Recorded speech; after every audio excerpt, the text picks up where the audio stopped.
Hello అండి. తెనాలికి చెందిన గీతాంజలి అనే మహిళ రైలు ప్రమాదంలో ఈ రోజు మరణించిన తర్వాత ఆవిడ మరణం మీద రాజకీయంగా సోషల్ మీడియాలో పెద్ద దుమారమైతే చెలరేగిందండి. దానికి కారణం ఏంటంటే ఈ గీతాంజలి అనే మహిళ గత వారం అంటే 5, 6 తారీఖుల్లో ఏదైతే జగనన్న ఇళ్ల పట్టాలలో లబ్ధి పొందిందో ఆవిడ వీడియో ఒకటి విపరీతంగా సోషల్ మీడియాలో చక్కర్లు కొట్టింది. ఆ తరువాత జరిగినటువంటి ఈ రైలు ప్రమాదం 7వ తారీఖు ఈ రోజు ఆవిడ మరణించడం దీన్ని ఆసరాగా చేసుకుని వైఎస్ఆర్ కాంగ్రెస్ పార్టీ సోషల్ మీడియాలో వైఎస్ఆర్ కాంగ్రెస్ పార్టీ నాయకులైతే మాత్రం ఇది తెలుగుదేశం పార్టీ మరీ ముఖ్యంగా లోకేష్ గారి ప్రోద్బలంతోనే వైఎస్ఆర్ కాంగ్రెస్ తెలుగుదేశం పార్టీ యొక్క ఐటీడీపీ కార్యకర్తలు ఆవిడని విపరీతంగా ట్రోల్ చేయడంతో ఆవిడ మనస్తాపానికి గురయ్యి ఆత్మహత్య చేసుకుంది అని వాళ్ళు తెలుగుదేశం పార్టీ మీద ఈ మరణాన్ని రుద్దడం, తెలుగుదేశం పార్టీ వాళ్ళైతే మాకు ఆవిడ మరణానికి ఎలాంటి సంబంధము లేదు, ఆవిడ రైలు ప్రమాదంలో మరణించినట్టుగా అనేక ఆధారాలు ఉన్నాయి, కేవలం వైఎస్ఆర్ కాంగ్రెస్ పార్టీ తెలుగుదేశం పార్టీ మీద ఏ మరణం జరిగినా దాన్ని ఆసరాగా చేసుకుని బురద వేయడానికి మాత్రమే పనిచేస్తుంది అని వాళ్ళు చెప్పటం, ఇవన్నీ చూసిన తర్వాత అసలు నిజమేంటి అని మనం ఒకసారి ఆలోచించాలంటే ఏ ఆధారాలతో వైఎస్ఆర్ కాంగ్రెస్ పార్టీ వాళ్ళు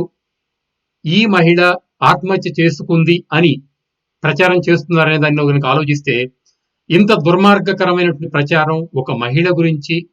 ఒక మహిళ మరణించిన విషయంలో చేయాలా అనేది ప్రతి సామాన్యుడు అనుకుంటాడండి. ఎందుకనంటే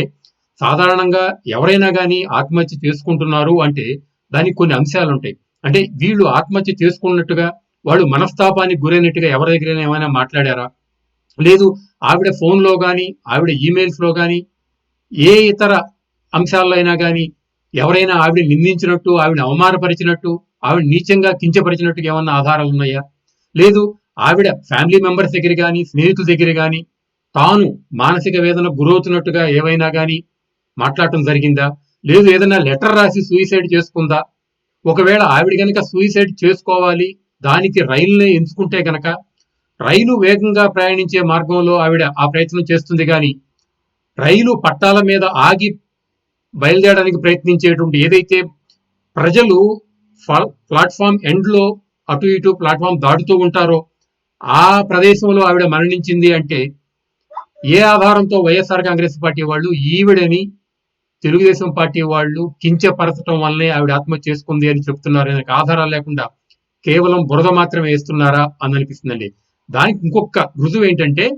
ఏదైతే ఎఫ్ఐఆర్ ఈవిడ మరణం పట్ల మనకి లభ్యమైందని సోషల్ మీడియాలో చక్కర్లు కొడుతుందో ఈ ఎఫ్ఐఆర్ ప్రకారం కనుక చూసుకుంటే ఈ ఎఫ్ఐఆర్ ను ఫైల్ చేసింది డాక్టర్ కిరణ్ కుమార్ గారు. జరిగినది ఎక్కడంటే at opposite north cabin near Tenali railway station, అలాగే జీజీహెచ్ హాస్పిటల్ గుంటూరు ఎక్కడైతే ఆవిడ మరణించిందో అక్కడ. ఇక ఇందులో రాసింది ఏంటంటేనండి this case of train accident అని క్లియర్ గా ఎఫ్ఐఆర్ లో పోలీసులు వాళ్ళ ఇన్వెస్టిగేషన్ లో తేలింది ఏంటంటే this case of train accident from so and so running train was occurred 7/3/2024 prior to 11 hours అని చెప్పిన తర్వాత ఇక్కడ ఉందండి she was death by train accident from so and so train, clear గా ఆ ఎఫ్ఐఆర్ లో ట్రైన్ యాక్సిడెంట్ తో ఆవిడ చనిపోయింది అని మెన్షన్ చేయడం జరిగిందండి. అదే విధంగా ఏదైతే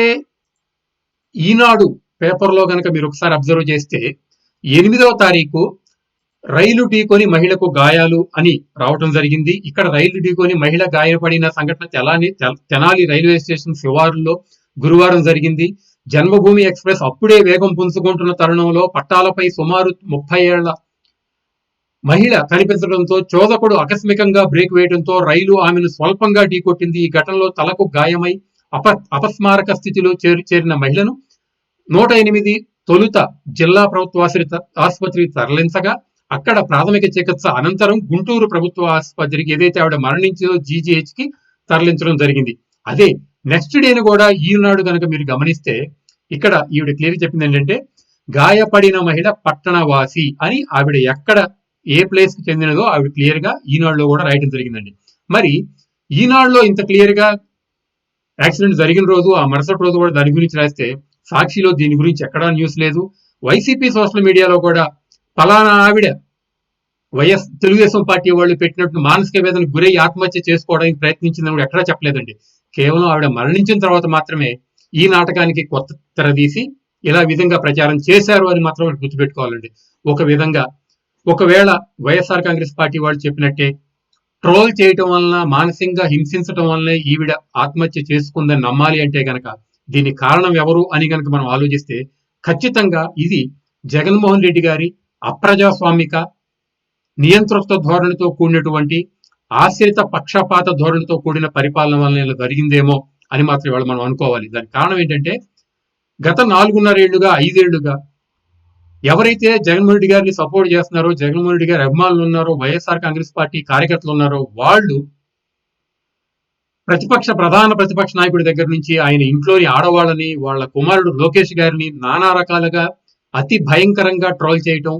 వాళ్ళ ఇంట్లో లేడీస్ ని కూడా విపరీతంగా ట్రోల్ చేయటం, అంతేకాకుండా ఐఏఎస్ ఐపీఎస్ అధికారులు ఎవరైతే జగన్మోహన్ రెడ్డి గారి మాట వినలేదని వీళ్ళు భావించారో వాళ్ళ గురించి కూడా ట్రోల్ చేయటం, అంతేకాకుండా హైకోర్టు న్యాయమూర్తులను కూడా కించపరిచి వాళ్ళని శవాలు బండిలో వేసి